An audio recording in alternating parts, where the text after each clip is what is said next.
So I started my channel shooting video on my phone, and in the beginning I always want to get the look which you get from a DSLR, but you couldn't because the sensor of the camera is so small. You couldn't get a kind of reasonable depth of field effect like you get on near DSLR. It's kind of impossible for now. It's just physics. So when I searched on internet, I found there is a thing called DF adapter by which you can get the same kind of depth of field effect which you get on DSLR by mounting a DSLR lens and then having a focus screen and capturing that focusing screen from your phone so that you can get a look of a DSLR from your camera or your phone camera. So hey guys, I'm Prim. So in the end, let's talk about it.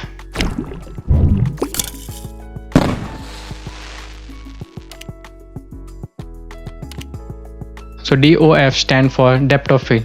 So basically in the past after the film era, when the DSLR came in, they were camcorder, and the camcorder also have the same issue of having a very small sensor, so they doesn't have the same depth of field effect which you can get from a 35mm camera. So what they used to do is they made this kind of adapter, something similar to it and much bigger, so they can mount a SLR lens in front of a camcorder to get the same depth of field effect of a 35mm camera. But I'm trying to make the same adapter, but I'm not successful. I know there's an adapter called beastgrip available, but that costs 18,000. I don't have 18,000, so I'll make off my own. Even though if I have 18,000, again I will make on my own because I'm a DIY person. So coming back to the video, I have printed this Goodman AA depth of field adapter for the mobile phone. So there is a called something Goodman company, and they made this open source depth of field adapter which you can print on your 3D printer. So I printed it and I attached a Nikon 50mm f1.8, and for the focusing screen I used a focusing screen from my Nikon SLR, but it didn't give the good result I was looking for. Then I tried something else, some paper, leaf, everything which they recommended, but it was not giving the result I was looking for. It was just for fun, not anything acceptable for a video that I can shoot in future, something like that. So then I had a damaged LCD from my laptop laying around, which I got for another video. So it has so many layers on it. So there was one very frosted layer, so I cut one piece of it, 35mm piece of it, and place here for the focusing screen. Now I'm getting kind of good result, but because this frosted is very detail is very big inside the micro lens, the result is very bad, like real bad. It's not clear at all and it's not acceptable. So I don't know what should I adapt next, or how the beastgrip is getting that kind of look from their DF adapter. I don't know. So I searched so much on internet, I'm not getting any kind of good result without spending so much money.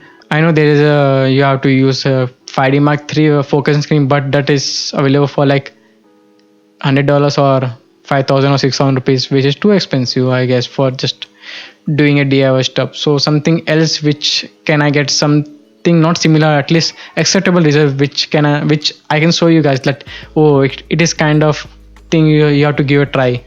But for now, if you have time, just build it. If not, it's not worth it yet.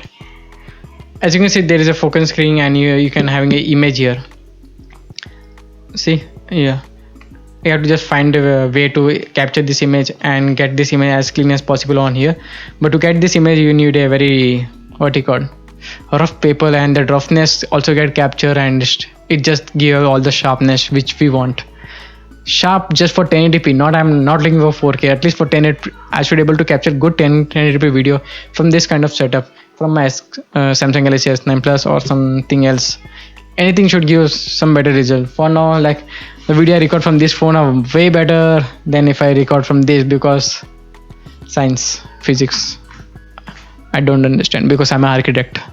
So yeah guys, I am looking for your suggestion. If you can help me out from here, and if you like this kind of video, please like, subscribe, and also follow me on Instagram, ESP996. And until then, I'll see you next time. Bye.